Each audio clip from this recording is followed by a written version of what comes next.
Oh, shit. Happy New Year! Happy New Year! Welcome to the Facebook Live weekly Lighthouse Addiction Topics Show. I'm your host, Joe, and I'm here with Riley and Eula. Happy Hello. New Year's! Happy New Year! Welcome, guys. How are you guys doing today? Awesome. Good. We're so happy to have you here. Would you like to introduce yourselves and tell us a little bit about what you two do here at the Lighthouse? Ladies first. Oh my God, it's such a pleasure, Riley. Hi, my name is Eula, and I'm the drug and alcohol counselor. I work with the women. I've been working in the field for 19 years. Wow. By the grace of God and the real good God, I have 22 years clean and sober. Yay!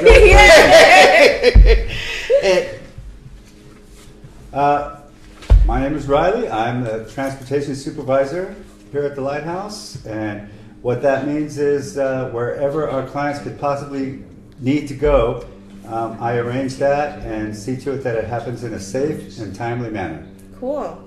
Thank you guys so much. So today's topic is, today would be December 29th, I believe, right? So in a couple of days we will be celebrating the new year. So that's a really big party holiday, probably one of the biggest of the year. So yeah, we just want to focus on how we're going to stay sober and most of all have fun during this weekend. What do you guys think about that? Well, I think it's a great topic to discuss because it is a real, party time of year, and it's dangerous to, everybody who wants to stay sober or who wants to drink too much, Yeah, absolutely. So It's really hard on recovery, especially early recovery, if you do not know where to go or have a safe foundation or safe support group. I mean, it's really important that we find marathons, we get connected with our sponsor, we find other sober friends, we become a service. If you've never been a service before, this is the time to reach out, be a service, contact people in the program, be a designated driver. That's right. You could, if you don't have a job, you can work for Uber or Lyft. Business. Yeah. And, Get involved. and also, for myself, I've learned that staying connected with like-minded people will do a lot to improve your chances of long-term sobriety. Absolutely. Because, early in my recovery, I thought I was smart enough and good enough to play both worlds, and it just doesn't work out until I fully committed to my recovery and I realized that I need to be around and ask advice from and be friends with people with the same goals. Which also reminds me, you have quite an extensive history here at the Lighthouse, right? Would you like to share a little bit about that? Sure. I first visited the Lighthouse in 2007 when I was dropped off by a CDC bus shackled up in a prison jumpsuit. And they dropped me off at the Lighthouse and I came into treatment kind of skeptically because it was probably my 13th or 14th time in 13th or 14th treatment. time. That's incredible. It is incredible. Wow. Yeah. And so, What kind of suit they brought you in? like I said, I was handcuffed and I didn't have a dime in my pocket or a shred of clothes on me except my prison jumpsuit, paper jumpsuit. And I came into the Lighthouse with kind of a say, here we go again kind of attitude, but I also, on the other hand, I was really getting sick of ending up in places like that. So got checked in, started doing the program there, and it caught on to me, something about that. It was a little bit different. Well, it was a lot different than the other 13 programs I did. And to ask me what was the difference, I would have to say everything. Because it really started those gears turning in my head that, you know what, maybe I should try something different. Maybe there's something better out there, because at that time I was pretty hopeless. And I was almost resigned to the fact that I was going to be a drug addict the rest of my life. And so it sounds like, yeah. So it sounds like the Lighthouse was your catalyst for Absolutely. the change in your life, and you loved it so much and believed so much in the program that you stuck around, and now you are one of our supervisors here, which is amazing. And how much time do you have now?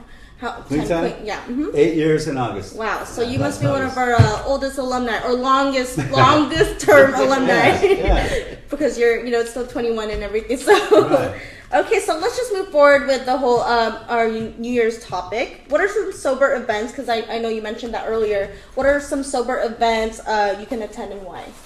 I believe marathons. Marathon is when in recovery you can attend and you get an opportunity to meet people and an opportunity to feel welcomed. And you hear topics and you hear stories and you hear issues and you feel that you're not the only one. A sponsor. It is so important to have a sponsor.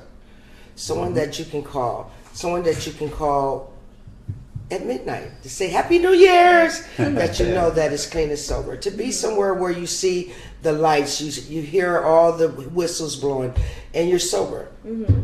It's very important to find a sober event in your community.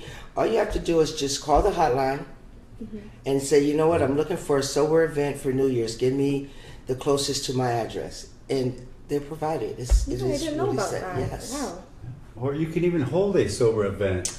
That is You so know? true. Yeah. Wow. Yes. To ensure even more your continued recovery. Absolutely. You Yeah. could have something intimate or even something Yeah. big with all your You know, Yes. recovery buddies. Recovery doesn't stop fun. That's what I've learned. No. And that's what I thought in the Recovery beginning. brings fun. Yeah. It certainly does. Yeah. Absolutely. So, what advice would you give to somebody who cannot attend a sober event? Like you said, you could hold it Bug for yourself. everybody you know on the phone. Just pick the phone. Happy New Year's. Hang up. It's Call true. the next one. Happy New Year's. Call Yeah. the next one. Hey, what are you guys cooking tomorrow? Call the next one. Just stay on the phone. Stay connected. Stay communicated, but do not isolate.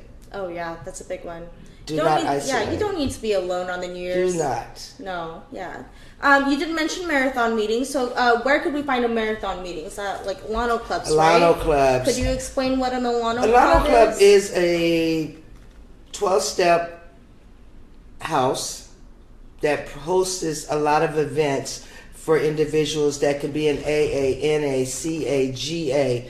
It could be an Al-Anon event, but Alano Club will provide you with the information to get connected to the closest Alano Club or the closest meeting in your community. Yeah, and they it have- can get you a ride. Yeah, and they have dances and special events during the holidays, especially because they know, how risky, especially New Year's can be, and so they usually all the clubs have some kind of event that. Or you can call the closest treatment program in your neighborhood and ask them. Most treatment programs has a resource. They have a resource Absolutely. book. They have Alano. Absolutely. And that Alano, whoever's part of that, can give you some information to where you can reach out to go to a 12-step meeting or go to a 12-step dance. Or either just be on the phone with you because they're working to midnight and have no one to talk to neither. Feel free. Yeah. Call Lighthouse. Awesome. So, Riley, what is your advice for somebody determined to stay sober during the new year? Well, what I've learned is you have to protect your recovery as it's one of the most important things in your life, just like your kids might be or your health might be. You really do, because, like the big book says, it's cunning, baffling, And powerful. and if you let your guard down, it will slowly or sometimes quickly come right back in. And it'll find the crack and find its way in. And, I've learned to hedge my bets. So I plan, what I'm doing, where I'm going, who I'm going to be with, to try to see any red flags that might happen. And I try to prevent that. So it's helped me try to outsmart my own addiction by getting better at that. Yeah, absolutely. Yeah. How about you, Eula? For me, I never ever want to forget that I'm powerless.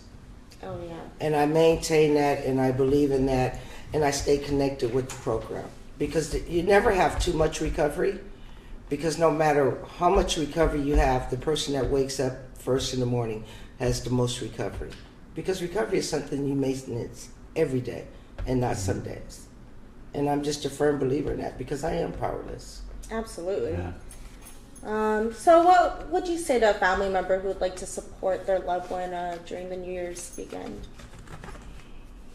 Be open to attending meetings. Be open to attending some marathons. Be open to just making it a normal, comfortable environment and not allowing or making the recovering addict feel like an outcast.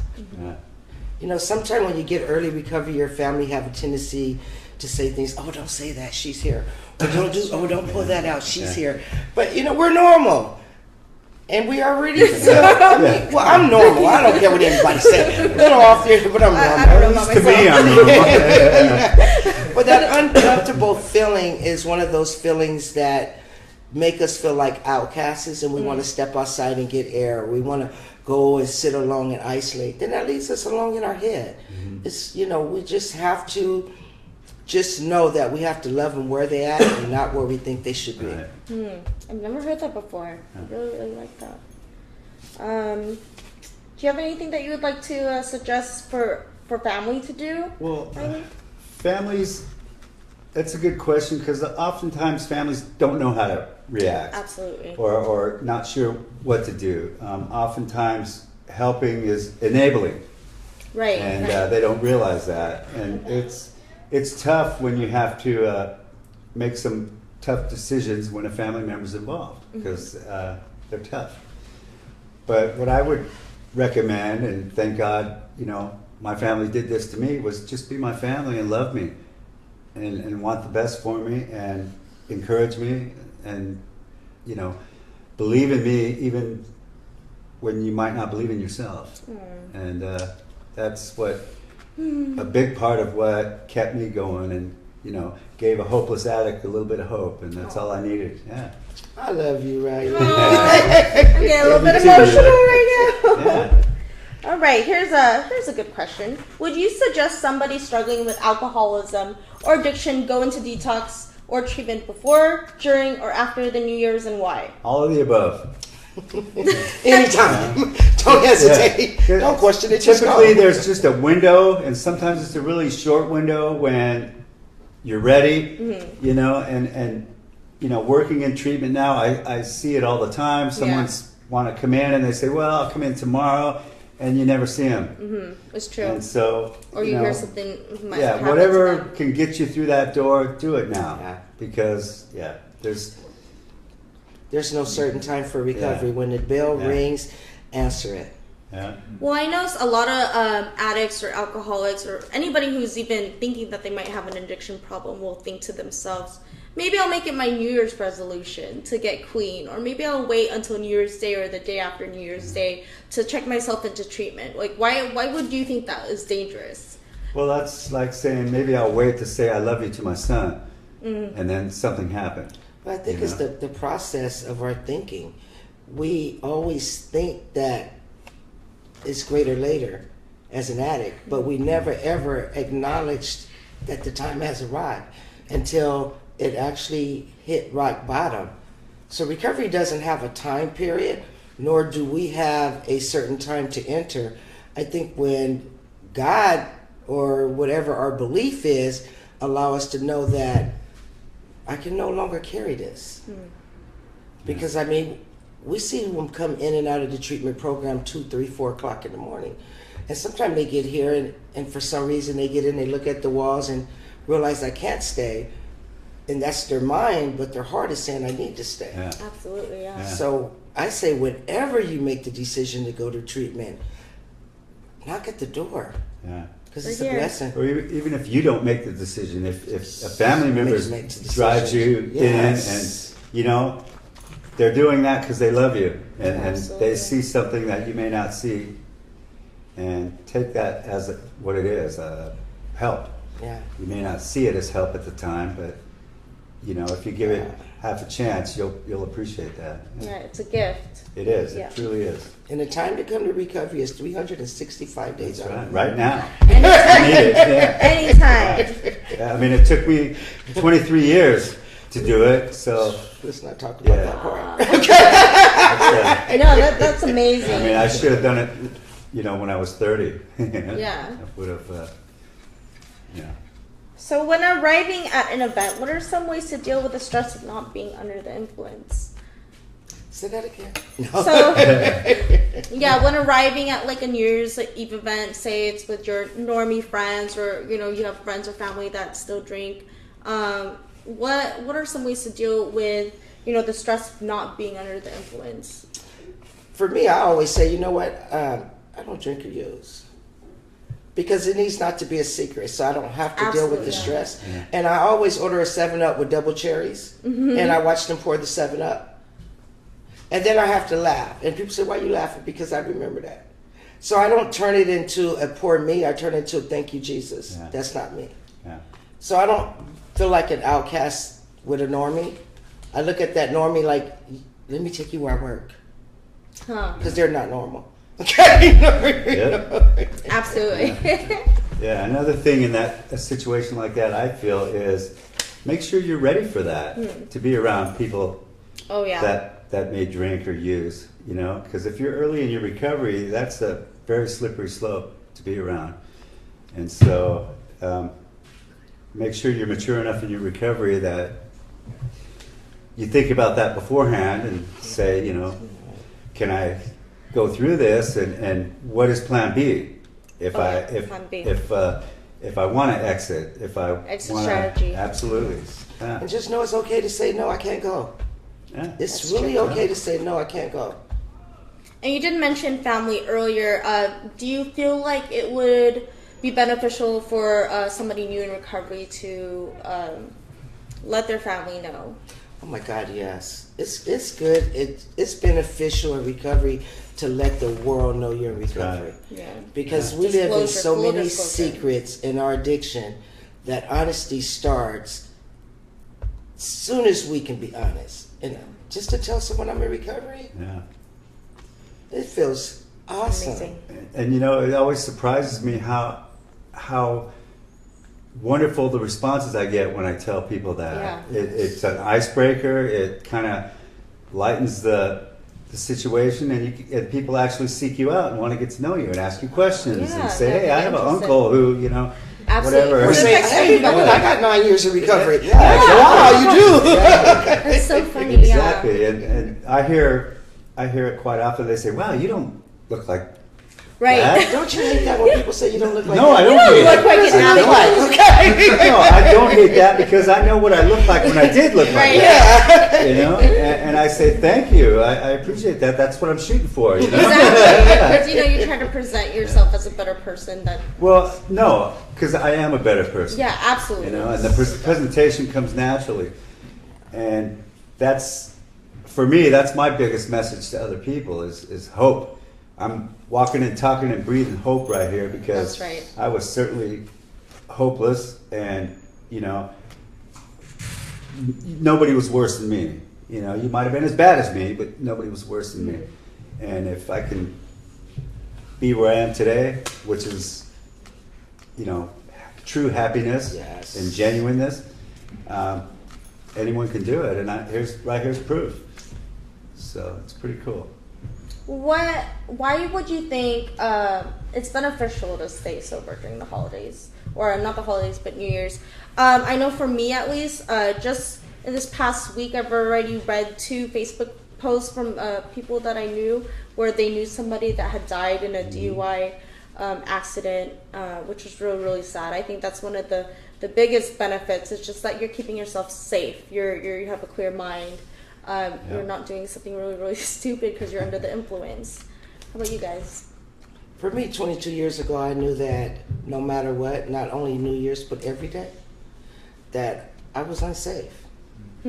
So when I see people under the influence today, or I see people that's asking for help, or people that appear to be looking like they're trying to seek help, I intervene. Because I know it's not only New Year's, even though this is one of the worstest times of the year, to be trying to be around people that is using and trying to be in recovery.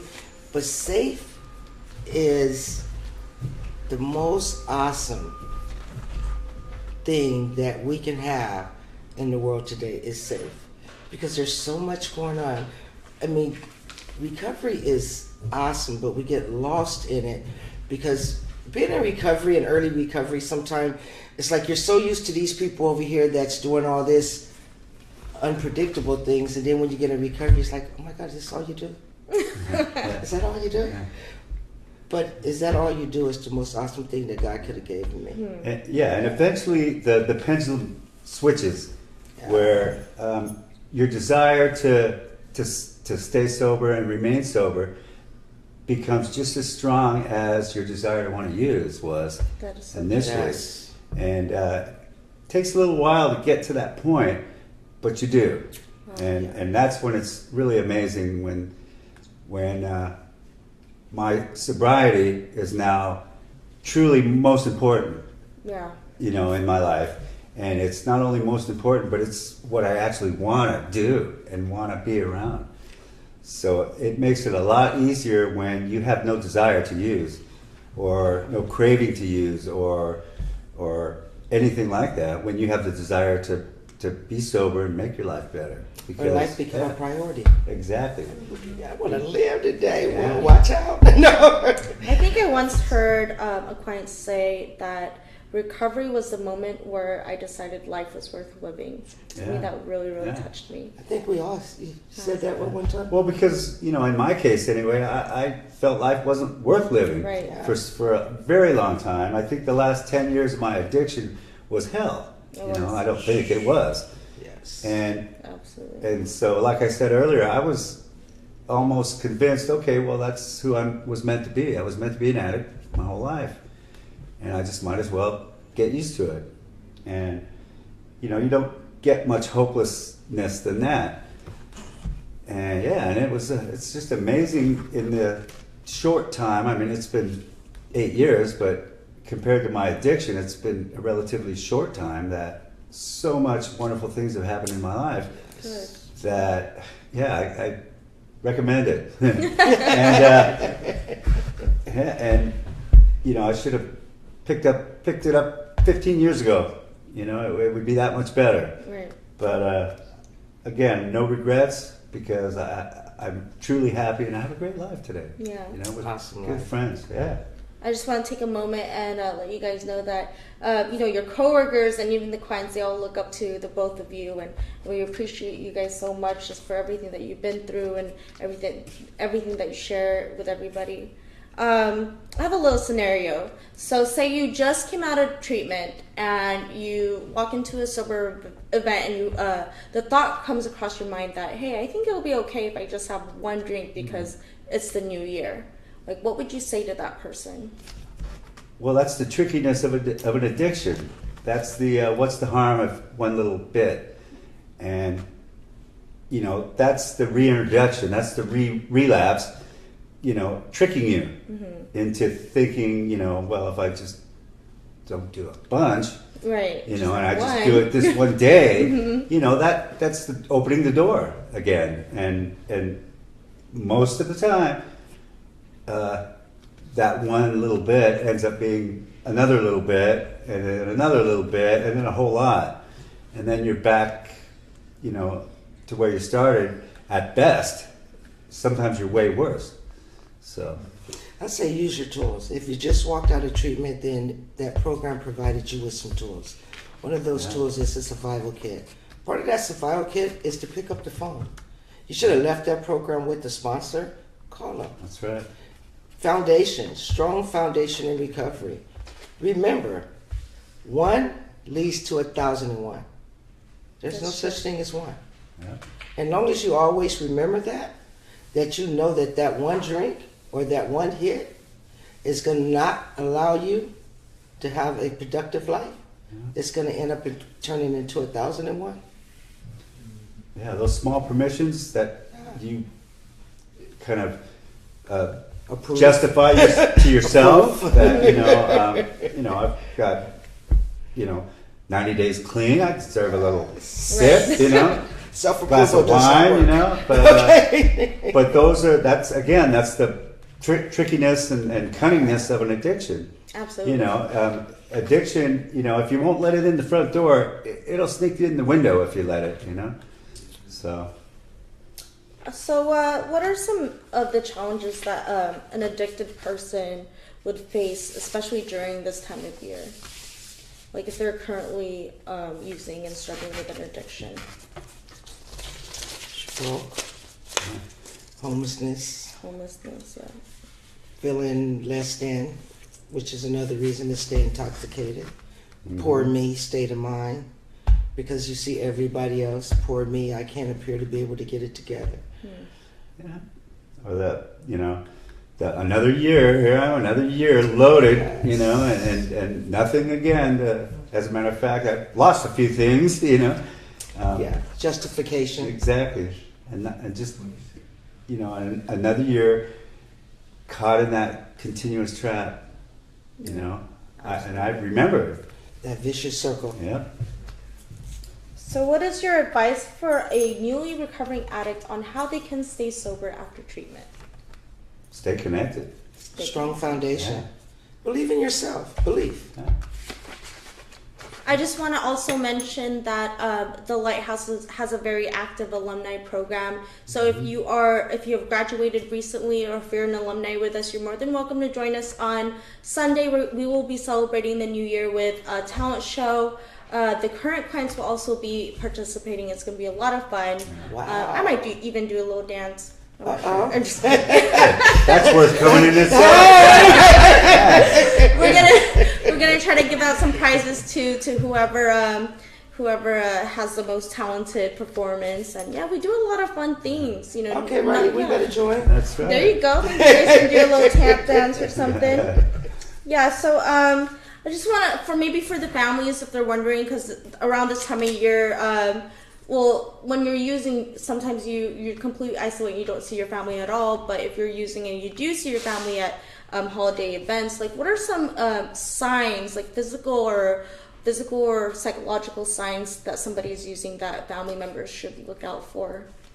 Isolation. Depression. Wanting to borrow money. Or stealing. Yeah. That money. poor me state. Yeah. That poor me. Oh my God, if I had, I would like to, if I could. That poor me. Yeah. Or that person that's overly doing it. Because Right. one thing I've learned about us addicts we're a very strong group of people, and we've learned to accept failure, because most of my life I've had many, many, many failures, and it ended up, I can handle failure. Success was scary as you know what, because that was new to me. That was a new concept, and so. If you think about that we can handle the failures, then that should tell you that you can more than handle the successes or anything else that comes your way to challenge you, that you have the power and the strength to do it. Sometimes you just need help finding it. And our families have a tendency, when they come to think that we look great, and our manipulation is so great that they want to believe that we're doing great, that they miss the manipulation. They think, oh, well, maybe if I just give them cash, because look at them. But you have to always remember. He was drunk. I don't think he did any heroin. Right. It's the holidays. Yeah. But there's no excuses for our behavior in no time of the year. Yeah. There is no, well, she's not doing this, or cross addiction, or it's okay for her to drink because it's this, because she's not doing this. You have to always remember that once an addict, that there is no substitution drug for our addiction. I cannot be a heroin addict and decide that I'm going to drink with my mom on New Year's because I'm going into treatment the next day. That is waking up a dragon. Absolutely. So parents have a tendency to try to overlook just because they have one day of joy. Yeah. You deserve to have one day where you can. Yeah. Oh my God! Look at him. He's all dressed up. The family's going to see him. Yeah. Great. Oh, Yeah. We have to So sad. keep an eye. Help save our lives. That's right. Speaking of family, for some families or parents, when they get a little bit confused on how to deal with a loved one that is dealing with addiction issues. They don't know what to do. And I know sometimes even my parents, they felt somewhat or completely responsible. And their main question is, what did I do to cause my child or my loved one to be an alcoholic or an addict? What would you respond to them? Al-Anon, that's great. If you don't know what Al-Anon is, it's pretty much just like AA or NA. It's groups or meetings. It's a group It's a that support helps group for the strengthen. addictive members, family and friends to Yeah, better anybody understand. who has been disease. affected, whether Yeah. it's your coworker, your Yeah. spouse, your child, your grandfather. Yeah. You know, it's as long as you've been affected, you qualify to go to Al-Anon or Nar-Anon meetings, and you get a support group. You also get other perspectives, which I think is really Absolutely. cool. And Yeah. you learn some insight on how your actions can affect positively or negatively your loved Absolutely. one's, recovery. Yeah. Learn boundaries. Absolutely. It's very important as parents, and even though I am in recovery, that my parents had to get boundaries. Yeah. Boundaries are very important because us as addicts will sit back, look, and figure out how to manipulate to continue to keep our parents in the what did I do? That our parents come to believe that they have done something. And there's no manual with parenting. So when our children turn to drugs or become addicts, it's not what did I do? It is what can I do? Yeah. Because we can't fix what's done. We have to look at what can I do to help my child see that there is hope, there is help, Yeah. and there is an opportunity for a chance for change in life. Okay, great. Go ahead, Brian. No, I was just going to say the best way to change the past is change the future. Right, So we're gonna probably close up. I just have like 2 more questions.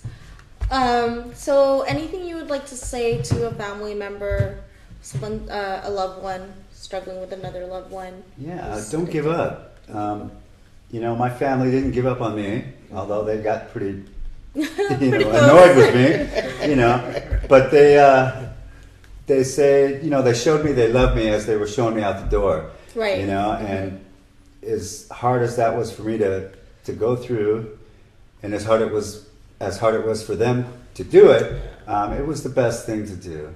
And that was the true love that my family, and I realized today that was the support. It wasn't, you can come sleep on the couch again, or Right. here, you can borrow some more money. It was, look, I love you, do something about it, Yeah. but you're not welcome here now. And Like unconditional love don't have a price. Yeah. Unconditional love does not have a price. Do you have anything? This will be my last question. Do you have anything that you would like to say to somebody struggling with an addiction, looking to go into treatment? Just do it. Don't hesitate. Yeah. Just do it. It's like Nike. Never kill Just anybody. do it. Yeah. Never kill anybody. And you know what? A lot of people have been saved by it. So Safe. Yeah. yeah. Don't be scared to save your own life. Yeah. Well, that's all the time that we have for today. Thank you for inviting us. Thank you so Thank much you, for Joe. joining us. I hope everybody has a Happy New happy Year.